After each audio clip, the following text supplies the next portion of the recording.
Počúvate Skribendy. Ja som Momo. Ja som pán Patrik. A spolu s Kumranom a spoločenstvom Rieka života vám prinášame Podcast, ktorý má nádej. Vítajte pri ďalšej epizóde nášho podcastu Skribendy. Veľmi sa tešíme, že dnes tu máme hostku Martinu Hubinskú. Ahoj. Ahojte. Možno sa vám zdá, že neviete, kto to je. Ale ja si myslím, že veľmi dobre viete, kto to je. Martina Hubinská, asi to meno nemáš úplne teraz ešte také rozšírené, ale Maťka je vlastne z By Heart projektu, z ktorého môžete poznať na Instagrame alebo vlastne z rôznych e-shopov, kde predáva svoje art printy. Dobre hovorím? Veľmi dobre. Vítaj u nás. Ďakujem krásne. Maťka, sme strašne radi, že si medzi nami, lebo máme veľmi radi tvoju tvorbu. Ale zo začiatku možno by si nám mohla aspoň trošku predstaviť,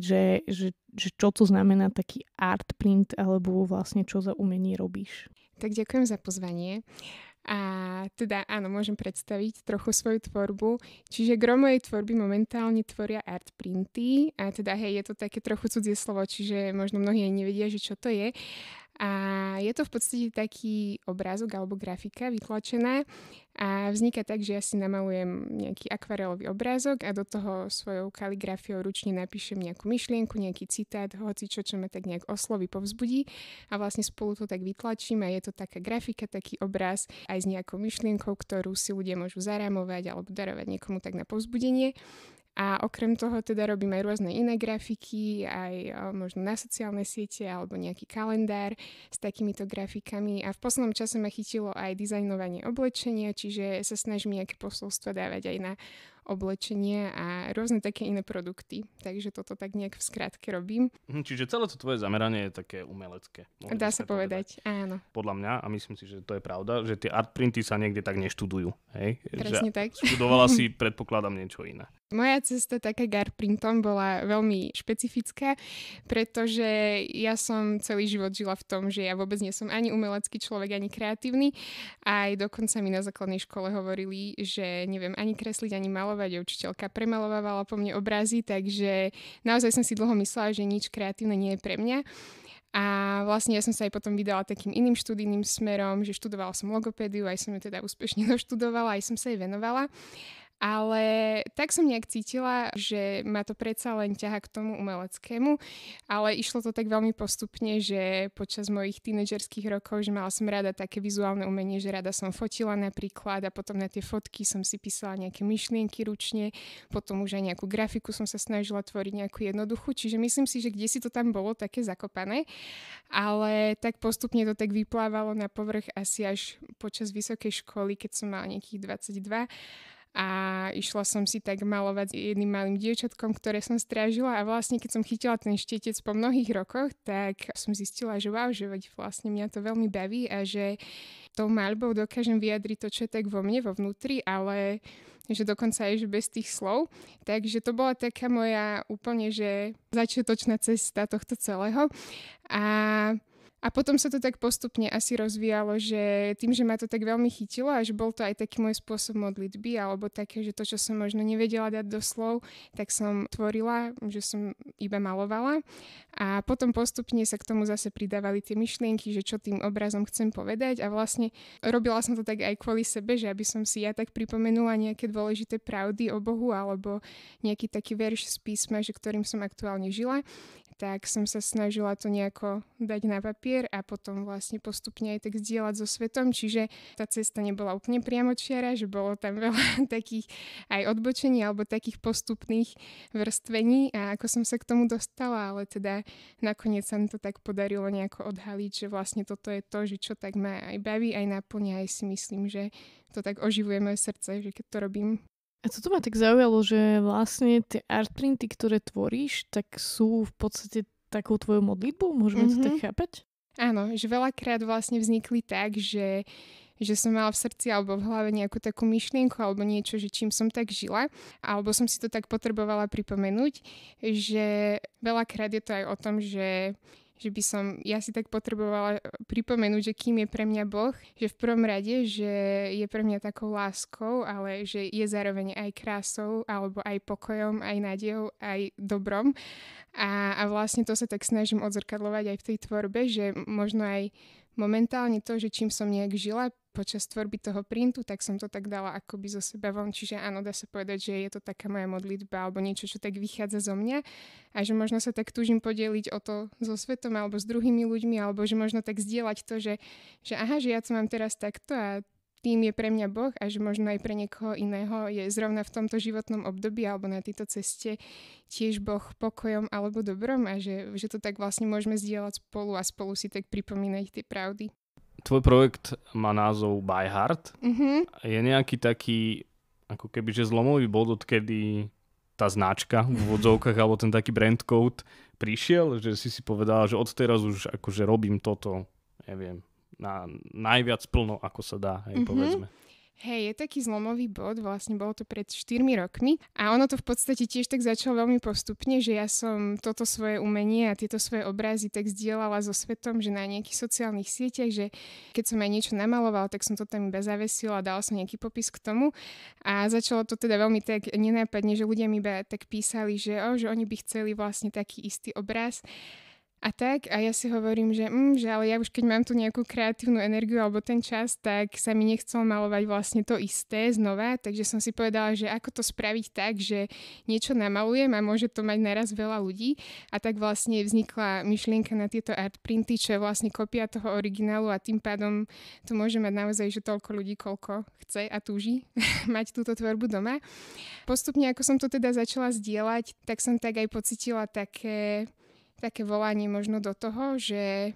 sa tak tomu venovať viacej a vtedy som už mala klasicky normálne full-time prácu, ako logopedička som pracovala, ale stále som tak cítila, že k tomuto umeniu, že ma tak Boh volá. Paradoxne to potom prišlo vtedy, keď začala aj korona a ja som zrovna mala aj svoj taký osobný exodus, teda to bol taký čas 90-dňový, kedy som sa aj tak odstrihla aj od sociálnych sietí a bola viacej v takej modlitebnej komórke s Bohom. A vlastne tam som to veľmi intenzívne cítila, že toto je to pozvanie od Boha alebo také osobné poslanie, že ku ktorému ma Boh volá. Tak som vtedy začala presne tak tvoriť a zháňať si všetky tie tlačiarne a inštalovať si to všetko a vlastne po tých 3 mesiacoch, že na veľkonočnú nedeľu som to tak dala von do sveta a že založila som svoj web a svoj e-shop časom, kde to ľudia teda mohli vidieť. Teda ešte rok to takto fungovalo popri mojej full-time práci a po roku sa to tak zmenilo, že ako to tak fungovalo, tak som išla na také duchovné cvičenia, ktoré boli zamerané na také moje osobné poslanie, že čo je vlastne to, že čím ja môžem obohatiť tento svet, sú to ignaciánske cvičenia. To bolo tiež týždeň vlastne v tichu, tiež bez telefónu, bez všetkého a som sa veľmi aj tešila z toho, lebo to je pre mňa naozaj taký čas, kedy v tom tichu naozaj Boh môže hovoriť. Tam som teda pocítila také pozvanie isto robiť na plný úväzok, na full time, že nechať tú moju prácu, ktorú som mala a venovať sa tomuto umeniu. Teda bolo to pomerne náročné rozhodnutie, takže sa aj teším, že som mala tam nejaký ten čas na to prerozprávať si to s Bohom a tak, lebo pre mňa to bolo v niečom aj náročné, že nechať tú nejakú svoju prácu, svoje istoty, až bola to aj také, že veľmi dobre platená práca, že bola to naozaj taká moja istota v živote. Aj ma to zároveň bavilo a predsa som cítila, že je tu niečo, čo ma ako keby naplňa ešte viacej a že zároveň ma do toho Boh volá, takže potom po roku takéhoto fungovania som sa rozhodla dať výpoveď vo svojej práci a teda naplno som sa pustila do tohto projektu a teda už 3 roky sú to, čo to robím úplne, že je full time a ničomu inému sa tak nevenujem ako tomuto. Takže toto bola taká moja cesta, tiež pomerne komplikovaná, ale tak to asi má byť. Trochu si to načrtla, ale podľa mňa to rozhodnutie chcelo dosť veľa odvahy.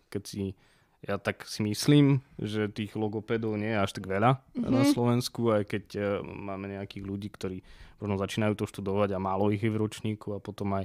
je to žiadané, aj si vravela, že aj finančne relatívne dobre ohodnotené. A že si povieš, že nechám to a idem si robiť možno aj so svojou tlačiarničkou, so svojimi farbami niečo. Áno. Sú to také neznáme vody. Áno. A možno aj viac takých ľudí, ktorí možno tak túžia niečo a nevedia, možno tvoj príbeh bude pre nich povzbudením, že by tak chceli ísť ďalej. Hej, akože určite to bolo, že veľmi náročné rozhodnutie, že si to vyžadovalo takú dávku odvahy, ktorú niekedy nechápem, že ako som vtedy nabrala, ale myslím si, že tiež to bola taká Božia milosť. Ale hej, celkovo áno, že aj ten status toho logopéda, že to bolo také, že keď som niekomu povedala, že som logopedička, tak to bolo také, že že áno. A potom, že keď som začala robiť to umenie, takže ty sa venuješ umeniu, hej, a také poľutovania hodné, hej, pohľady a potom, že kresťanskému, no. Je, že no, takže áno, že súviselo to aj s takýmto, že ľudia stále v podstate dostávam tieto otázky, že a to ťa uživí, a to sa dá a tak. A ja stále tak nejak s vďačnosťou hovorím, že áno, to sa dá. A som si to aj vtedy tak hovorila, keď som bola na tých duchovných cvičeniach. Vlastne taká otázku som tak mala v sebe, že keby nezohrávajú tú úlohu tie financie alebo také tie materiálne istoty, že či by som do toho išla, a ja som bez váhania povedala, že áno, že jasné, že by som do toho išla. Tak a potom som si zrovna čítala aj ten úryvok o tom bohatom mladíkovi. A nie, že by som teda bola úplne bohatá, ale mladá som bola. A že vlastne, ktorý sa tiež pýtal Ježiša, že čo má v živote robiť. A Ježiš mu jasne povedal, že choď a predaj, čo máš, a potom príď a následuj ma. A že ja som vlastne tiež prišla na tie duchovné cvičenia s tým, že som sa tak pýtala Ježiša, že čo mám robiť, že čo je to moje poslanie, a on mi tam tiež dosť jasne odpovedal, že niekedy sa tak stretávame aj s tým, že tak modlíme, že buď vôľa tvoja, a každý deň, hej, v Oče náši, a že či to tak naozaj myslíme. Aj pre mňa to bola taká skúška, že či tie slova naozaj myslím vážne, že hej, že človek môže chodiť veľmi veľa rokov aj na omše, aj na chvály, ale zrazu keď prídu také momenty, že lámania chleba, tak tiež som si tak musela odpovedať, že či to, čo sa modlím, že je naozaj pravda, tak som si povedala, že OK, že keď ma Boh do toho volá, tak že asi s tým má nejaký plán a že má nejaký ten úmysel s tým, a že ja nechcem, aby ma ako keby tie materiálne istoty a financie a už čokoľvek, že zastavilo na tejto ceste.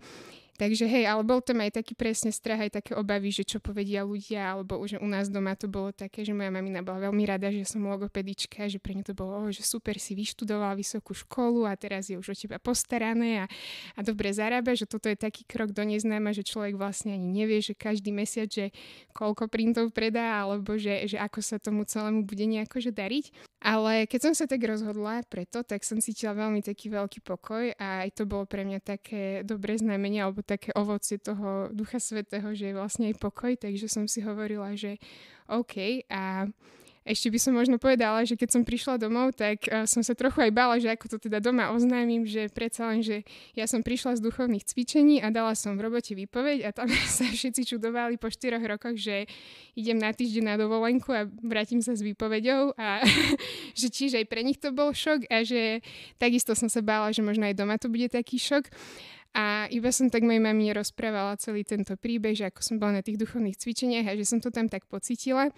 A ja som videla, že jej tak tiekli slzy po tvári, tak som bola taká, že som nevedela, že či je to dobré alebo zlé. No a ona nakoniec povedala veľmi takú peknú vetu, že Martinka, že keď ťa Boh volá, že tak kto som ja, že môžem odporovať Bohu. A veľmi ma to tak povzbudilo aj na tejto ceste, že vlastne idem dobre. A tak som sa teda rozhodla vykročiť napriek týmto všetkým otázkam a peripetiám a neznámym a komplikáciám, a že do dnešného dňa to, že vôbec neľutujem. Takže ak je tu náhodou niekto taký, že kto to počúva aj žije možno na nejakom takomto rozhraní, tak si myslím, že keď Boh volá, že dá aj tú silu, že vykročiť, aj sa tak o to postará. Pre mňa je úplne fascinujúce, ty si to viackrát spomenula aj teraz, keď si hovorila aj vlastne v tých našich takých rozhovoroch predtým, že ty dosť veľa času tráviš v takom tichu, alebo že bez mobilu a tak, teda ako keby vyhľadávaš tie miesta a tie situácie. A je to pre mňa taký veľmi pekný kontrast, lebo vlastne my sme sa teraz iba prvýkrát stretli osobne a hneď sme ako keby že nabehli na takú vlnu komunikácie, že je veľmi asi aj taká výrečná a tak. A na druhej strane, že vidím, že to ticho má veľké miesto v tvojom živote. Ako to vlastne prežívaš? Tak ja si myslím, že je to taká nejaká kombinácia aj tým, že som možno taký introvert, ale ktorý má veľmi rád vzťahy, tak možno aj navonok tak pôsobím, že veľakrát možno ako taký extrovert, ale pre mňa je presne to ticho takéto miesto aj stretnutia s Bohom, aj tak so sebou samým, alebo tak, že kde sa ja tak viem stretnúť sama so sebou. A že veľmi je to pre mňa také miesto, že kde častokrát hľadám nejaké také odpovede a že si myslím, že tam aj môžem počuť Boha. Ale vec je aj taká, že podľa mňa to niekedy aj trvá, hej, že my niekedy chceme aj, ja som veľakrát taká, že chcem tie odpovede hneď a tak instantne, ale že častokrát vidím, že ich nachádzam až v tom tichu, alebo až keď si sadnem s Bohom a iba tak som, alebo s písmom a tak, že ja si aj hovorím, že možno aj to moje také povolanie alebo to pozvanie od Boha, že ktoré prišlo, že ja som veľa času aj, že možno v Bratislave, že kde teraz bývam, trávila na takých modlitebných prechádzkach, ale že keby mi to tam nejako, že Boh povie, alebo tak, že ani neviem, či by bol na to taký priestor, že asi by som hneď tú myšlienku nejak zahnala preč a že poď to robiť na full time a ja, že no určite a išla by som ďalej. A tak, čiže že ja si myslím, že to ticho, že má veľký taký význam v našich životoch, že hoci nám je niekedy aj také nepríjemné, že vlastne si tak sadneme a že teraz a čo, alebo veľakrát máme možno pocit, že Boha nepočujeme a ja tiež častokrát mám také pocity, ale že napriek tomu si myslím, že stále je toto miesto, že kde Boh hovorí, že nie je to samozrejme jediné miesto, ale že aj to ticho si myslím, že má nejaký taký význam v živote človeka. Čo znamená by heart? Vieme to nejak vysvetliť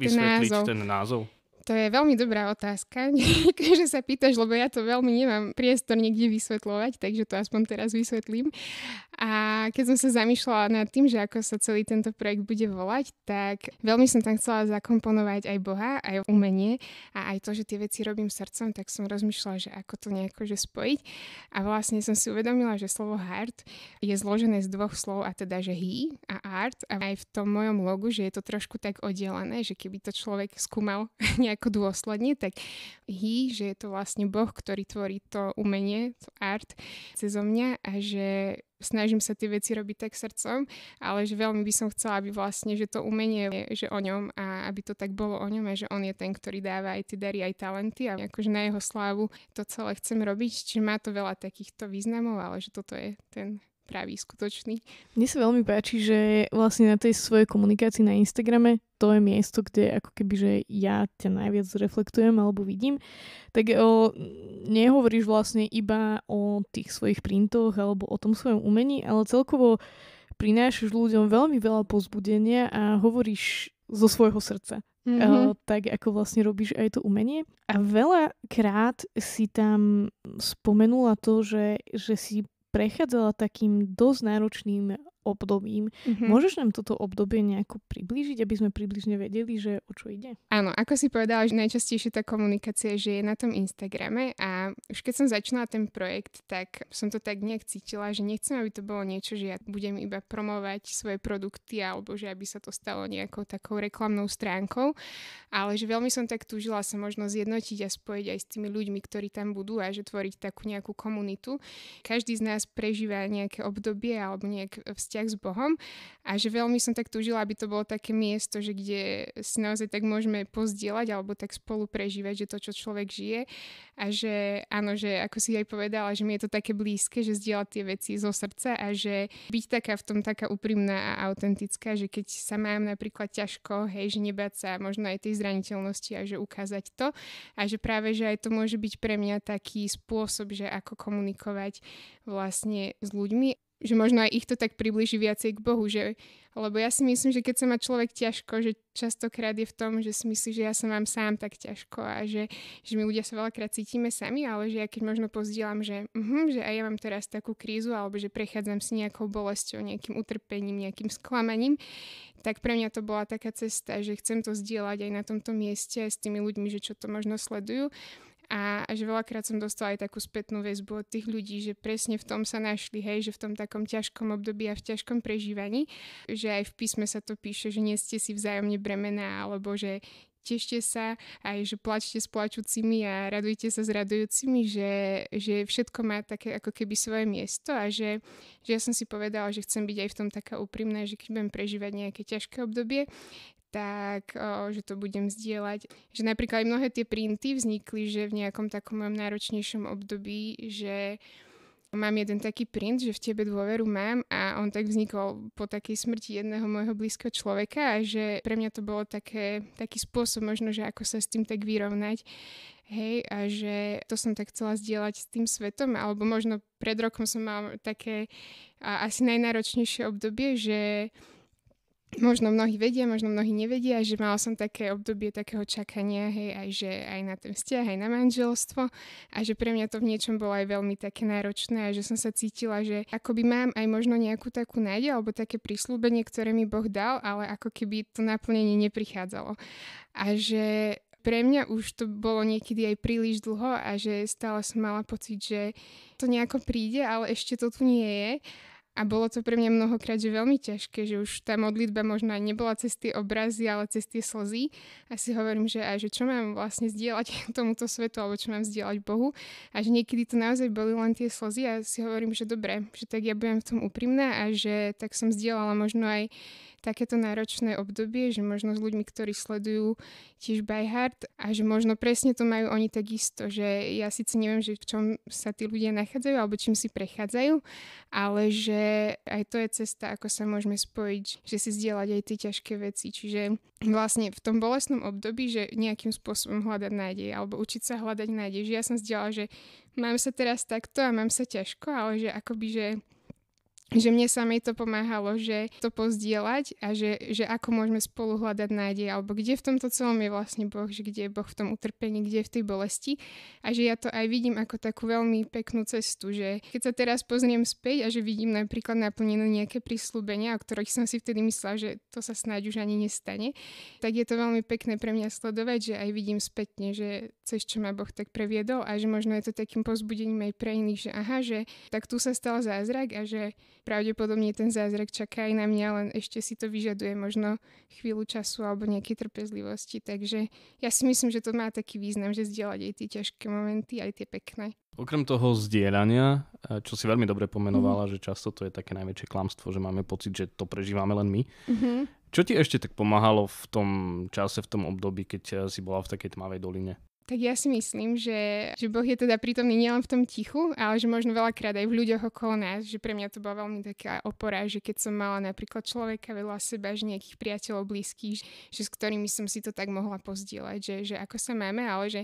že nie možno, aby sme sa nejako spolu utapali, že v tom smutku, ale že pomáhať si ako keby hľadať tú nádej a že hľadať to povzbudenie. Niekedy tí druhí ľudia sú nám naozaj takým veľkým darom, aspoň pre mňa to tak bolo, ale takisto aj v nejakých iných veciach, že či v nejakej kreatíve alebo v nejakom umení a ja som človek, ktorý rád chodil veľmi že do hôr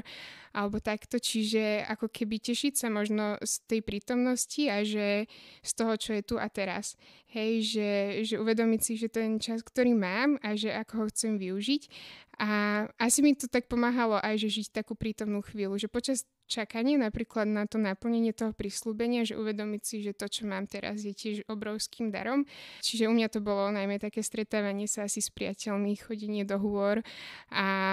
na kávu a budovanie tých vzťahov a pre mňa toto bolo takou veľkou akoby takým slnkom v tej tmavej doline, že čo mi tak pomáhalo kráčať ďalej na tej ceste. Prezradíš nám, že ako dlho trvalo to čakanie? Keď si vravela, že pre teba to bolo až príliš dlho, ja si nemyslím, že existuje nejaký akože všeobecný vzorec, čo je dlho alebo krátko, ale že ako si to ty vlastne prežívala? No, čiže ja mám teraz 29 rokov a čo skoro 30. Že v podstate ja som tak čakala na manželstvo celý život. Hej, že neviem, či je to presne, že dlho alebo krátko, ale že v niečom to bolo pre mňa také, že tým, že som asi nemala nejaký vzťah predtým a že to bol môj úplne že prvý vzťah, tak pre mňa to čakanie mi prišlo, že nie že nekonečné, ale že také že dlhé, že ja už som si napríklad v tom veku myslela, že možno aj tým, že som mala takých ľudí okolo seba, že ktorí už boli v manželstve alebo už mali deti a tak a že ja som stále si žila ten single život, ktorý bol v niečom že veľmi super a že aj spätne, že som za neho veľmi vďačná. Ale že som sa cítila, že OK, že ja tu naozaj že čakám že celý život na niečo a ja vlastne neviem, že či to príde, čiže u mňa to bolo takto a viem, že presne, ako si aj ty hovorila, že niektorí čakajú, že ešte dlhšie a možno niektorí čakajú menej, ale že tá intenzita toho prežívania je že veľmi možno podobná. Takže že u mňa to bolo takto, ale presne si hovorím, že každý to čakanie prežíva možno oveľa intenzívnejšie ako ja a možno menej a možno viac, ale že sme v tom čakaní ako keby tak spolu. Prisľúbenie sa naplnilo. Je s nami tichučko v tejto miestnosti. Áno. Ako to prežívaš možno teraz? To tvoje priezvisko je také čerstvé, prezradíme pomerne. Že je to naozaj také, že ako si čakala, že prišlo to so všetkým tým, s čím si možno počítala a je to také proste veľkolepé, povedzme? Asi áno. Hej, áno, že myslím si, že stojí za to čakať a ja som si to pred pár dňami tak veľmi uvedomila. Častokrát mám v posledné dni také momenty vďačnosti. A napríklad teda prednedávnom som bola aj so svojím predajným stánkom na Campfeste a som tam tak ráno bola a vlastne úplne mi iba tak napadla taká myšlienka, že som tam bola s mojím manželom a som tam mala tie printy a tú moju tvorbu a vlastne mi tak napadla taká myšlienka, že tu je všetko, za čo si sa kedy modlila. A ja som z toho bola úplne taká preniknutá takou vďačnosťou, že my niekedy naozaj, že roky sa modlíme za niektoré veci a fakt už máme pocit, že to už sa ani nestane alebo že strašne dlho to trvá a tak ďalej. Ale že vlastne ja naozaj verím, že príde ten moment, že si každý človek, ktorý čaká na ten svoj zázrak, povie, že tu je to všetko, že za čo si sa modlila. To úplne preniká takou bázňou a takou veľkou vďačnosťou nad dobrotou Boha. Že naozaj, že to, čo on povie a že to, čo prisľúbi, že naozaj splní. Pre mňa to bolo také, že čakanie na zázrak a pre mňa to naozaj, že obrovský zázrak, lebo ani neviem, ako to Boh spravil, ale že to proste spravil. A hej, a že teraz som v tom manželstve a áno, že je to pomerne čerstvé a že veľmi, veľmi pekné, že si hovorím, že áno, že toto je to, na čo som čakala a že to čakanie stálo za to a že veľakrát sa tak zastavím nad takou Božou vernosťou a takou dobrotou a úplne si tak hovorím, že ja naozaj verím, že každý človek, ktorý čaká na ten svoj zázrak, že ho tak zažije, lebo že Boh je ten aj, ktorý nám dáva tie túžby do srdca a že aj mne dal tú túžbu napríklad po manželstve a po rodine a že ja si myslím, že keď nám Boh dáva tú túžbu, že prečo by ju nechcel naplniť a veľakrát sa píše aj vo Svetom písme, že či Boh je ten, ktorý sľubí a nesplní, že Boh je verný a Boh je naozaj ten, ktorý plní prísľuby, čiže mňa to úplne naozaj, že teraz je to veľmi také radostné a veľmi pekné, také požehnané obdobie. A hej, že opäť to vidno možno aj v tej tvorbe, lebo teraz mám takú kolekciu radosť, hej, a že si hovorím, že no, že asi to vychádza aj z toho, že čo tak žijem teraz. Takže áno, je to veľmi pekné. Mne napadá taká otázka, ale dúfam, že sa ju opýtam zrozumiteľne, ale vlastne, že či to obdobie tvojho čakania bolo také aktívne čakanie, by som to nazvala, že či máš pocit, že to bolo niečo, že za čo si sa iba modlila a tak čakala, čo Pán Boh spraví, alebo či si robila, dajme tomu, že aj nejaké kroky voči tomu. A druhá otázka je, že či si nemala také chvíle, kedy si to chcela ako keby, že predbehnúť Pána Boha. Áno, viem, čo myslíš a možno som aj mala. Neviem, ako by som to nazvala, že aktívne, pasívne, že možno tak niečo medzi tým, také obdobie. A že hej, že v podstate aj som sa spoznávala s rôznymi ľuďmi a že napríklad, že aj som sa snažila, že tvoriť nejaké také vzťahy a napríklad aj nevyšli, hej, že síce to nikdy nedošlo až k nejakému takému chodeniu alebo k nejakému vážnemu vzťahu, ale že hej, že myslím si, že som mala aj také obdobie, že som sa spoznávala s ľuďmi a ja som taký človek, že dosť, že all in, že idem do veci tak naplno a že veľakrát som sa potom aj tak v tom sklamala a že možno ten smútok aj z toho tak pramenil, že už som si myslela, že to je to a že zrazu to nebolo to a že aj to bolo pre mňa takým sklamaním a že tiež som niekedy tak mala pocit, že aj keď som bola v tomto období, že strašne som mala taký pocit, že ja preto musím strašne veľa urobiť. A tak ja som sa teda snažila, lebo hej, že mala som tento pocit, že ja musím byť dosť dobrá, alebo musím veľa preto spraviť ja sama. A vlastne to nikdy nevyšlo. Toto potom, keď prišlo, že ten vzťah a to manželstvo potom, tak úplne som pochopila, že ja nemusím ako keby nič robiť. Nechcem tu teraz pozbudzovať nejakým úplne, že pasivite alebo čo, ale že vlastne aj vtedy, že som tvorila nejaké vzťahy, ale už som necítila na sebe to také bremeno, že ja musím byť dosť dobrá, dosť pekná, dosť neviem čo. A že veľmi som sa to tak snažila zo svojich síl a že ja som asi tak potrebovala možno prejsť aj takou vnútornou premenou alebo takou premenou toho zmýšľania, že ja sama ako keby som aj hodná toho boja, že nechať ako keby aj toho druhého človeka zabojovať a zase nie úplne, že teraz iba pasívne čakať, že aj sa modliť, aj robiť nejaké kroky, len som zmenila taký ten mindset, že nie je to celé iba o mne a že ja keď to nespravím dosť dobre, tak už to ani Pán Boh nespraví, hej, že vedieť aj toto tak ako keby odovzdať, ale to neznamená, odovzdanosť podľa mňa neznamená, že iba to pasívne čakanie, ale že to tak pustiť zo svojich rúk a že nechať aj Boha konať a že keď nás Boh pozve k nejakému kroku, že tak sa nebať do toho ísť, ale že stále ako keby ten výsledok mať odovzdaný v tých Božích rukách. Že to je pre mňa asi také čakanie. Ohromné maličko. Na záver máme takú spoločnú rubriku pre všetkých našich hostí. Volá sa Ohromné maličkosti podľa knihy od Chestertona a sú to pre niekoho možno malé veci, ktoré ľahko prehliadne, ale pre iného môžu byť veľmi dôležité. Čo je obľúbenou ohromnou maličkosťou Martiny Hubinskej? Výborná otázka, veľmi pekná rubrika. Ja som inak strašne dlho mala také, že v živote sa mi to stávalo, že som videla srdiečka na zemi, že z hocičoho, z lupienkou, z mlák, z hocičoho a tak. A potom som mala pocit, že sa to aj veľa ľuďom deje. A tak, ale vždy to bolo pre mňa také pekné, že vidím, že srdiečko na zemi a že Pán Boh ma má rád a tak. Ale teraz, že keď sa pýtaš, tak by som povedala, že mám ešte niečo také viacej špecifické.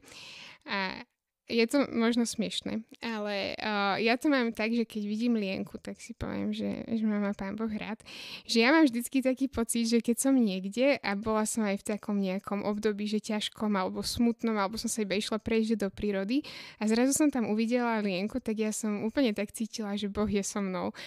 A veľakrát sa mi to začalo tak stávať v takých situáciách, keď som iba tak bola niekde a som rozmýšľala, že či som dobre, nie som dobre a tak zrazu tam išla lienka a mňa to normálne mi to prinieslo taký pokoj alebo ma to iba niekedy tak potešilo, že Boh tu je teraz so mnou a možno je to také smiešné, ale že tak úplne mám, že pre mňa je to také pekné, že som na tom mieste a že kde mám byť a možno tiež to tak súvisí iba, že ja som bola vlastne dobrovoľníčkou na Katarínke pred 2 rokmi a vlastne tam sme sa potom vlastne skrze Katarínku spoznali aj s mojím manželom a to bolo také, že tiež ja som tam nikdy nechcela ísť a mala som také otázky, že ísť či neísť a tak a vlastne keď som tam prišla, tak prvý deň tam bola vlastne vyvesená taká vlajka, tam bola lienka, takže som tak cítila, že ja som tu dobre a tak, takže to bolo pre mňa také pekné, čiže hej, že toto je možno taká maličkosť, ale že mi prináša takú radosť. Ďakujeme, Maťka, krásne, že si nám podhalila niečo zo svojho srdca a že si nám priniesla povzbudenie do mnohých oblastí, aj do tých, kde možno čakáme, ale aj povzbudenie do toho, aby sme možno niekedy zašli aj my do ticha, iba tak s Pánom Bohom. Ďakujeme veľmi pekne. Ďakujem krásne. Vďaka. Ďakujeme, že ste s nami vytrvali až do konca a odkryli príbehy dnešnej epizódy. Naše podcasty môžete nájsť na webe www.qumran.sk v sekcii podcast a vo všetkých podcastových aplikáciách. Sledovať nás môžete na Instagrame Skribendy Podcast. Do počutia už o 2 týždne.